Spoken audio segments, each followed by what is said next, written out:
In true British bank holiday style, the weather has decided to turn rainy. But we are promised no rain today, so I'm hoping here at Holcott I'll find a few treasures. Want to come and see what I find?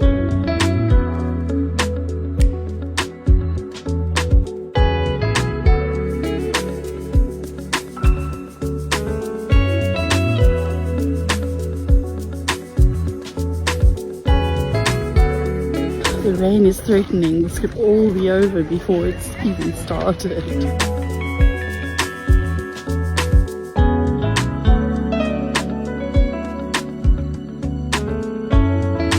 Well, the weather has held out and I think I'm on the home stretch.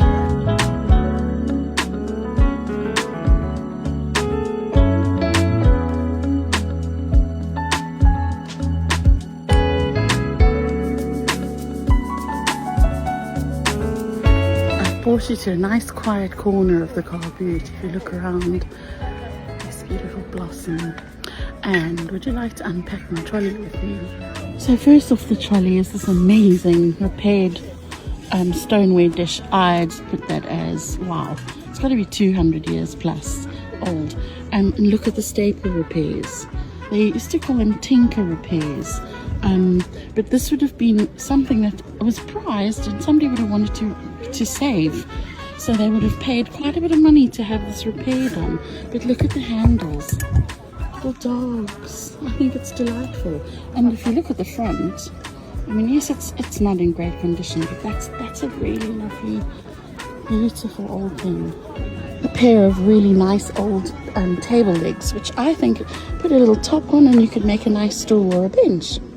A Chinese book slide. I think it's lovely with the butterflies.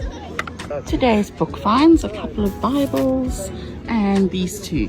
But this is a special one. It's an unused leather-clad Bible with a little gift note in the box.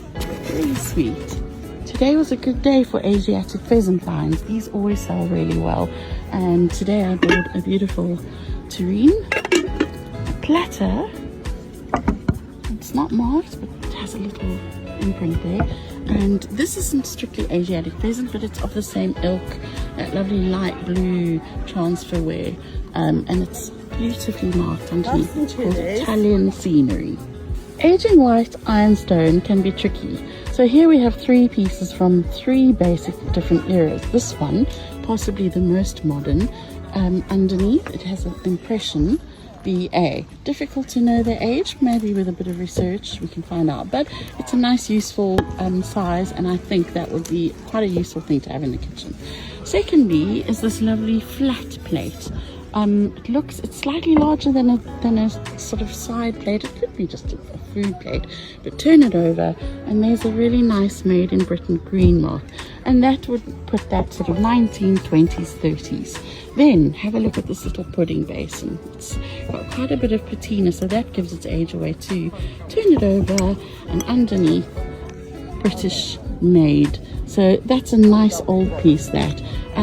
3 lovely pieces, all look great together, but all still completely useful, which is why I always buy white ironstone. Mid-century pottery, studio pottery, is not really my area of collecting, but when I see a good piece I can't resist, and this one ticked all the boxes. First of all, the scale of it. It's a really impressive large piece. It's on a foot and the glaze is wonderful. It looks like it's been they've used oxides, and there's this wonderful drip detail on the foot. It is signed to the underside. So I'm going to look it up and see if I can find out anything about the potter. But it's a great useful piece, and in the right home that is a real statement piece. And moving right on to other statement pieces, this is also a wonderful mid-century piece in the shape of a butterfly, this time with a wonderful, look at that green glaze, and it's large. I think that would be suitable, or super really, for serving different dips and things in. And then underneath it has these little lugs, and it has a sticker that says made in Canada.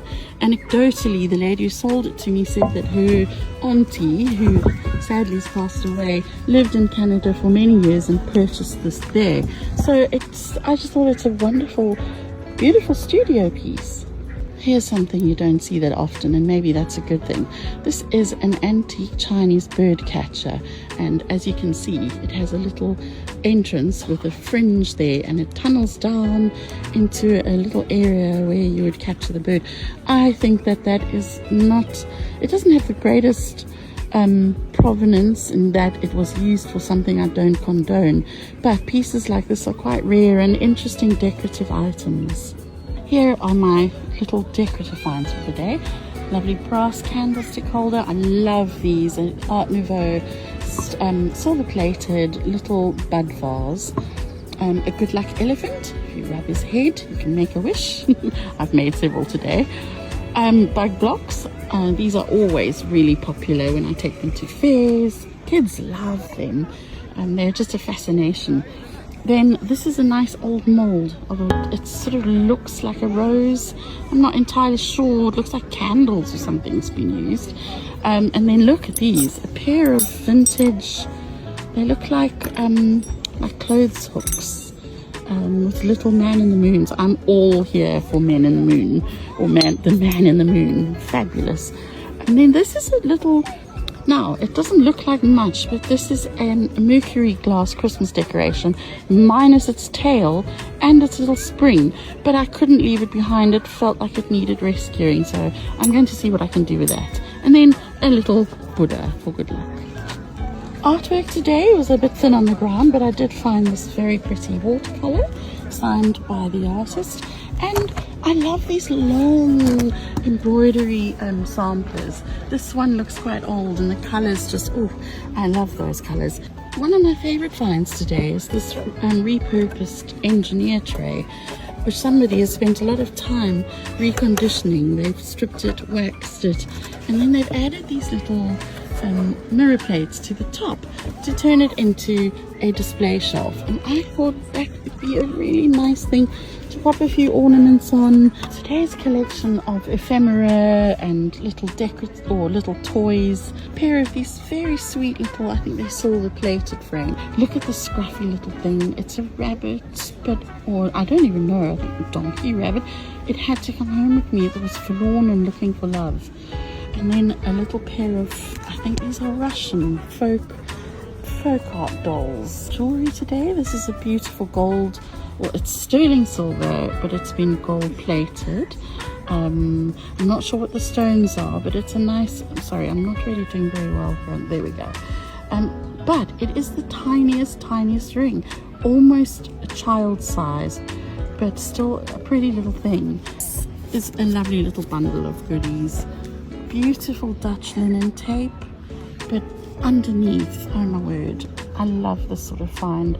These are calling cards. There's an invitation to a grand dance at Fairfax Hall, Haringey, 1938. And here is a compliments slip, private interviews by appointment from Miss Claudia Giller, a psychic.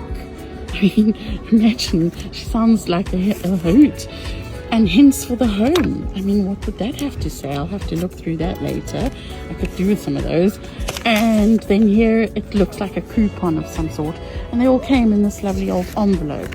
So I don't know why I'm drawn to things like that. I guess it just it connects you with the past. And as a historian, I find things like this absolute Carboot gold.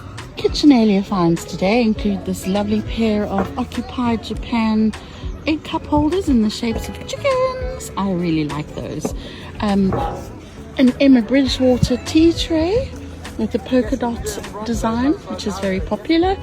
And now this is not again my area, but I know that these have commercial value, so every now and then if I find finds like this, I will buy them and try and match them to the right person. And finally, a beautiful silk scarf, 100% silk and in beautiful condition. Well, the car is packed and I'm ready to go home, and today, as it's a bank holiday, I treated myself. And this one is for you, Garth. Have a happy bank holiday, everyone.